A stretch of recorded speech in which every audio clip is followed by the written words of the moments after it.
अस्सलाम वालेकुम दोस्तों, मेरा नाम है अजीम और आप देख रहे हैं मिस्टर इंजीनियर यूट्यूब चैनल। आज की इस वीडियो में हम रिव्यू करने वाले हैं UT 203 प्लस जो कि अपग्रेड वेरिएंट है UT 203 का। इस वीडियो में हम आप दोस्तों को ये बताएंगे कि इस क्लैम्प मल्टीमीटर की क्या क्या खसूसियात हैं, इसमें कौन कौन से ऐसे फीचर हैं जो कि इससे पहले वाले मॉडल के अंदर मौजूद नहीं थे।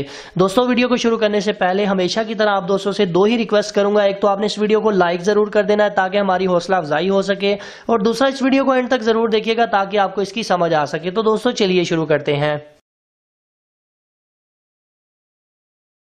तो दोस्तों, जैसा कि आप लोग यहाँ पर देख सकते हैं कि हमारे हाथ में इस वक्त दो क्लैम्प मल्टीमीटर है। एक ये है UT 203 जो कि पुराना मॉडल हो चुका है, और एक ये है जनाब UT 203 प्लस जो कि इसका अपग्रेड वेरिएंट आया है। सबसे पहले मैं इस मीटर को ओपन कर लेता हूँ। अभी दोस्तों सबसे पहले बात कर लेते हैं इसकी ओवरऑल लुक की। यहाँ पर आप देख सकते हैं कि इस मीटर के अंदर जो स्क्रीन का साइज है वो पहले वाले मीटर की निस्बत बढ़ा दिया गया है। अगर मैं दोनों को करीब करीब करता हूँ तो आप यहाँ पर स्क्रीन के साइज को चेक कर सकते हैं कि इसमें छोटे साइज की स्क्रीन लगी हुई थी, इसमें इन्होंने बड़े साइज की स्क्रीन को लगा दिया है। इसके अलावा आप लोगों को यहाँ पर एक सिलेक्टर स्विच देखने को मिलता है जिसको रोटेट करके आप अपनी मर्जी की रीडिंग के ऊपर सिलेक्ट करके वो चीज मैयर कर सकते हैं। नीचे वाली साइड पे आपको 3 बटन देखने को मिलते हैं जिसमें एक होल्ड का बटन है। अगर आप किसी भी रीडिंग को होल्ड करना चाहते हैं तो आपने इसको एक दफा से प्रेस करना है तो वो रीडिंग होल्ड हो जाएगी। अगर आप किसी भी लोड की मिनिमम एंड मैक्सिमम करंट को मैयर करना चाहते हैं तो आप इस बटन को प्रेस करके उसकी मिनिमम एंड मैक्सिमम करंट को मैयर कर सकते हैं। इस ऑप्शन के ऊपर रख के आप इससे AC वोल्टेज की मेजरमेंट कर सकते हैं। अगर आप इसको थोड़ा सा ऊपर करते हैं तो यहाँ पर आप DC वोल्टेज की मेजरमेंट कर सकते हैं। इसके अलावा यहाँ पर आप इससे कंटिन्यूटी, कैपेसिटर, रेजिस्टर या डायोड को चेक कर सकते हैं। यहाँ पे रख के आप इससे फ्रीक्वेंसी को टेस्ट कर सकते हैं। अगर आप इस सिलेक्टर स्विच को 40 के ऊपर लेके जाते हैं तो इसका मतलब ये है कि 40 एम्पियर AC या DC दोनों को आप इससे मेजर कर सकते हैं। एक चीज यहाँ पर क्लियर करता चलूं कि UT 203 प्लस AC और DC दोनों करंट को मेजर करने की सलाहियत रखता है। इसके अलावा इस मीटर के अंदर एक NCV का ऑप्शन रखा गया है। अगर आप इस सिलेक्टर स्विच को NCV के ऊपर ले आते हैं तो आप AC वोल्टेज जिसमें फेज को डिटेक्ट कर सकते हैं कि फेज कौन सी तार के अंदर आ रहा है। ये जो सारी चीजें मैंने आप दोस्तों को बताई है, हम आप लोगों को ये लाइव करके दिखाएंगे। आप दोस्तों से यही रिक्वेस्ट है कि वीडियो में हमारे साथ रहें। अभी यकीनन आप लोग यहाँ पर यही सोच रहे होंगे कि इस मीटर की प्राइस क्या है और ये मिलेगा कहाँ से। ये इलेक्ट्रॉनिक्स की किसी भी मार्केट से आपको आसानी से मिल सकता है। अगर आपको ये आपकी मार्केट से नहीं मिल रहा तो आप इसे smarteshop.pk के नाम से एक वेबसाइट है, वहां से जाकर आप इसे परचेज कर सकते हैं। डिस्प्ले के ऊपर आप लोगों को वेबसाइट का इंटरफेस नजर आ रहा होगा। तो यहाँ पर एक चीज क्लियर करता चलूं जी, जैसा कि आपको पता है कि हमारे मुल्क की इकॉनमी डॉलर के साथ ऊपर नीचे होती रहती है।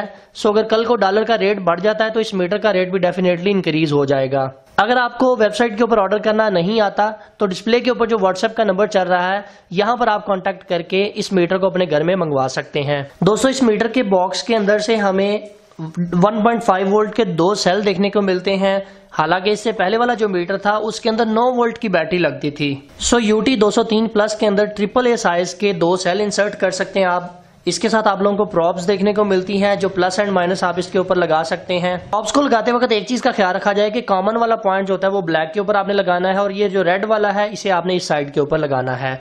अभी स्क्रूज को ओपन करके मैं इसके अंदर इन सेलों को इंसर्ट कर लेता हूं। अभी दोस्तों हम बारी बारी एक एक चीज को टेस्ट करते हैं। सबसे पहले इसके ऊपर वोल्टेज की मेजरमेंट करते हैं, AC वोल्टेज की। मैंने इस मीटर को ऑन कर लिया है, AC वोल्ट के ऊपर सेलेक्ट कर दिया है।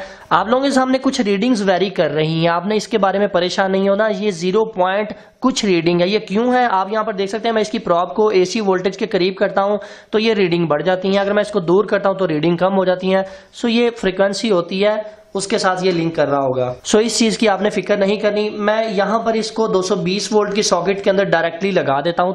तो ये आप लोग यहाँ पर देख सकते हैं कि 239 वोल्ट हमें ये बता रहा है कि 239 वोल्ट इस वक्त आपके घर में जो इलेक्ट्रिसिटी आ रही है, जो AC 220 वोल्ट वाली लाइन होती है, वो 239 वोल्ट इस वक्त आपके पास आ रहे हैं। अभी हमने यहाँ पर DC वोल्टेज की टेस्टिंग करनी है, तो मैं यहाँ पर इसे DC वोल्टेज के ऊपर सेलेक्ट कर लूंगा। यहाँ पे रख के आप अपने किसी भी DC वोल्टेज को चेक कर सकते हैं, चाहे वो 12 वोल्ट की बैटरी, 24 वोल्ट की बैटरी या जितने मर्जी वोल्टेज की बैटरी, या मैं छोटे सेल को अगर टेस्ट करता हूं तो ये 3.7 वोल्ट का एक सेल है जो कि फुल 4.2 के ऊपर होता है। यहाँ पर आप देख सकते हैं मैंने इसकी प्लस माइनस को लगाया तो यहाँ पर ये हमें बता रहा है कि 4.2 वोल्ट के ऊपर ये चार्ज है, जिसका मतलब ये है कि ये सेल इस वक्त फुली चार्ज है। अगर मैं इसको उल्टा कर लगाऊंगा लगाऊंगा तो कोई मसला नहीं होगा, सिर्फ यहाँ पर नेगेटिव का साइन शो होने लग जाएगा, जिसका मतलब यह है कि आपने इसकी तारें उल्टी लगाई हैं। अभी हम इसे बजर के मोड के ऊपर ले आते हैं। यहाँ पर हमने इसकी कंटिन्यूटी को चेक करना है। जब बजर मोड के ऊपर आएंगे तो यहाँ पर आप लोगों को छोटी सी बजर दिखाई दे रही है। अभी यहाँ पर मैं ये चेक करना चाहता हूँ कि हमारी ये वायर बिल्कुल ठीक है कि नहीं। तो मैं प्रॉब का एक सिरा, मीटर की प्रॉब का एक सिरा इस तरफ लगा देता हूँ, दूसरा इस तरफ लगा देता हूँ। आप लोगों को यहाँ पर बीप की आवाज सुनाई दे रही होगी, जो कि एक बहुत अच्छा फीचर है। आप किसी भी चीज की कंटिन्यूटी को चेक कर सकते हैं। अभी यहाँ पर मैंने इसके ऊपर रेजिस्टेंस को मेजर करना है, तो मैं सिलेक्टर स्विच को एक दफा से क्लिक करूंगा तो यहाँ पर देख सकते हैं कि आपको यहाँ पर ओहम लिखा नजर आ रहा है। अभी यहाँ पर मैं इस रेजिस्टर को इसके साथ कनेक्ट कर देता हूँ, जो कि 18 किलो ओम की है। ये ऑटोमेटिकली उसको डिटेक्ट कर लेगा कि ये कितने के की है। 17.3 17.4 आप लोगों के सामने है। इसके अंदर प्लस माइनस 5% की टॉलरेंस होती है, इसलिए 17.4 आप लोगों को बता रहा है, जो कि बिल्कुल एक्यूरेट बता रहा है। अभी ये तो बात होगी रजिस्टर की। मैं दोबारा से इसको एक दफा क्लिक करूंगा। यहाँ पर आप अपने किसी भी डायोड को चेक कर सकते हैं। अगर आप फॉरवर्ड बायस पोलैरिटी में लगाएंगे तो यहाँ पर आपको रीडिंग देखने को मिलेगी। अगर आप रिवर्स में लगाएंगे तो बिल्कुल 0 आपको नजर आएगा। इसका मतलब ये है कि ये डायोड बिल्कुल ठीक है। इसके बाद मैं दोबारा से इसके एक दफा इस बटन को क्लिक करता हूं तो अभी ये कैपेसिटर मोड के ऊपर आ गया है। ये ऑटो डिटेक्ट कर लेगा कि माइक्रोफैरड है, नैनोफैरड है, कौन से वाला कैपेसिटर है। अभी आप लोगों के सामने मैं ये 47 UF के कैपेसिटर को चेक करना चाहता हूं, तो मैं माइनस को माइनस के साथ कनेक्ट कर दूंगा और प्लस को प्लस के साथ कनेक्ट कर दूंगा। यहाँ पर ये थोड़ा सा टाइम लेगा, ये इसको डिटेक्ट करेगा। इसको वोल्टेज देकर ये चेक कर रहा है कि ये कितने UF का है। यहाँ पर आप देख सकते हैं कि हमें ये बता रहा है कि 45.5 UF का ये कैपेसिटर है। आपको पता है कि इलेक्ट्रॉनिक्स के पार्ट्स के अंदर प्लस माइनस 5% की टॉलरेंस होती है। सो इसका मतलब यह है कि बिल्कुल एक्यूरेट हमें बता रहा है। इस तरह से आप इसके साथ किसी भी कैपेसिटर की मेजरमेंट कर सकते हैं, चाहे वो नॉन पोलर है, चाहे वो पोलर है। किसी भी सीलिंग फैन के अंदर जो कैपेसिटर लगा होता है उसको भी आप इसके साथ लगाकर ये चेक कर सकते हैं वो कितने माइक्रोफैरड का है, कितने UF का है। यहाँ पर रख के आप AC की फ्रीक्वेंसी को चेक कर सकते हैं। इसके अलावा 40 एम्पेयर है, 40 एम्पेयर AC DC आप दोनों को ही मेजर कर सकते हैं। अभी आप लोग यहाँ पर देख सकते हैं कि आपको ये DC लिखा नजर आ रहा है। इस सेलेक्टर बटन को आप प्रेस करके इसको AC के ऊपर ला सकते हैं और AC की मेजरमेंट कर सकते हैं। यहाँ पर मेरे पास ये 2 स्टूडियो लाइट लगी हुई हैं, जिसकी मैंने मेजरमेंट कर रहा हूं, तो हमें ये बता रहा है कि ये AC के 0.6 एम्पेयर कंज्यूम कर रही है। इसी तरह से आप किसी भी सोलर पैनल के एम्पेयर को चेक कर सकते हैं। आपने सिर्फ करना यह है कि इस बटन को प्रेस करके इसे DC के ऊपर कर लेना है और इसके अलावा आपने 0 बटन को प्रेस करके इसे 0 कर लेना है। किसी भी सोलर पैनल के एम्पेयर चेक कर सकते हैं, किसी भी DC लोड के एम्पेयर चेक कर सकते हैं। आपने जस्ट इस तरह से क्लैंप इसके अंदर लगाना है। एक चीज याद रहे कि नेगेटिव के अंदर रीडिंग नहीं होनी चाहिए, पॉजिटिव के अंदर रीडिंग होनी चाहिए। अभी दोस्तों बात करते हैं NCV, जिसे हम नॉन कॉन्टैक्ट वोल्टेज कहते हैं। इसके ऊपर मैं इसको सिलेक्ट कर लेता हूं। आपने जस्ट ये जो इसकी नॉब है इसको अपने स्विच के अंदर या बोर्ड के अंदर वहां पर लगाना है जहां पर आप लोग अपना स्विच प्लग करते हैं। यहां पर मैं इसे लगा रहा हूं तो बिल्कुल कुछ नहीं हो रहा, मतलब कि कोई रीडिंग नहीं, कोई बीप नहीं। अगर मैं इसे साथ वाली के सॉकेट के अंदर लगाता हूं तो आप लोग यहाँ पर देख सकते हैं कि हमें यहाँ पर इंडिकेशन LED भी देखने को मिल रही है और इसके अंदर से हल्की हल्की बीप की आवाज भी आप लोगों को सुनाई देगी। इसका मतलब ये है कि ये इसका फेज है और इसका ये वाला न्यूट्रल पॉइंट है।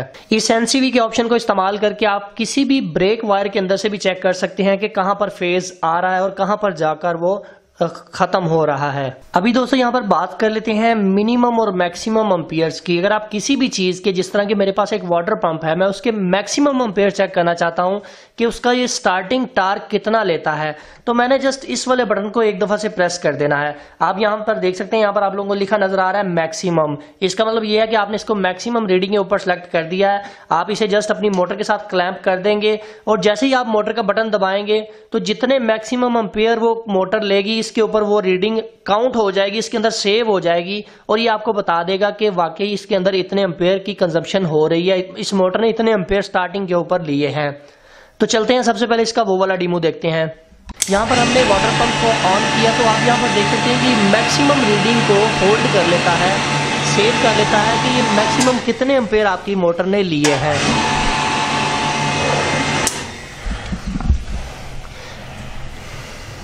सो इस तरीके से आप अपनी किसी भी मोटर का स्टार्टिंग टार्क इससे चेक कर सकते हैं। और अगर बात करें कॉन्टिन्यूस एम्पेयर की तो इससे आप अपने किसी भी लोड के कॉन्टिन्यूस एम्पेयर की चेकिंग कर सकते हैं। यहाँ पर आप देख सकते हैं कि मैंने मोटर के साथ दोबारा से इस मीटर को लगाया है। मोटर को ऑन करते हैं तो स्टार्टिंग के ऊपर तकरीबन 19 एम्पेयर इसने लिए हैं और चलते हुए ये मोटर 5+ एम्पेयर की कंजम्पशन कर रही है। सो दोस्तों, वीडियो के लास्ट पर हम बात कर लेते हैं इस मीटर की खसूसियात की और इसकी खामियों की। सबसे पहली खसूसियात मुझे इसके अंदर ये नजर आई है कि इसके अंदर बड़े साइज की LCD स्क्रीन लगाई गई है, जो कि काफी अच्छा फीचर है। इसके अलावा दूसरी खसूसियात मुझे इस मीटर के अंदर ये नजर आई है कि आप इस मीटर की बैक लाइट को ऑन कर सकते हैं।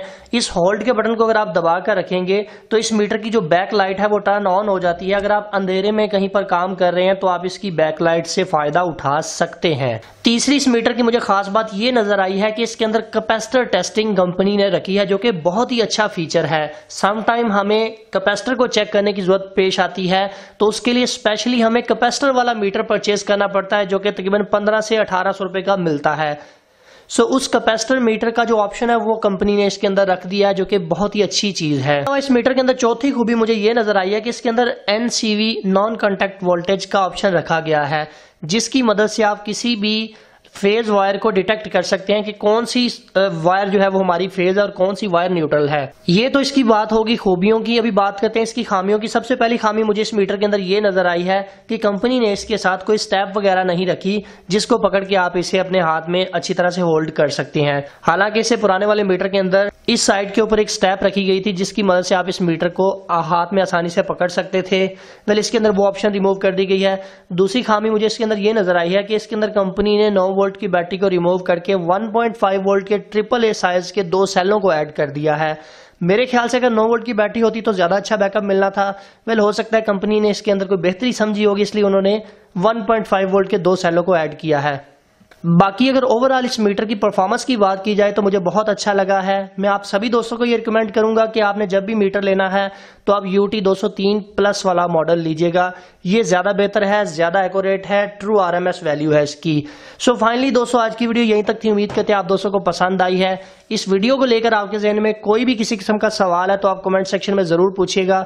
अपना बहुत सा ख्याल रखिएगा, अपनी दुआ में याद रखिएगा। अल्लाह हाफिज। पाकिस्तान जिंदाबाद।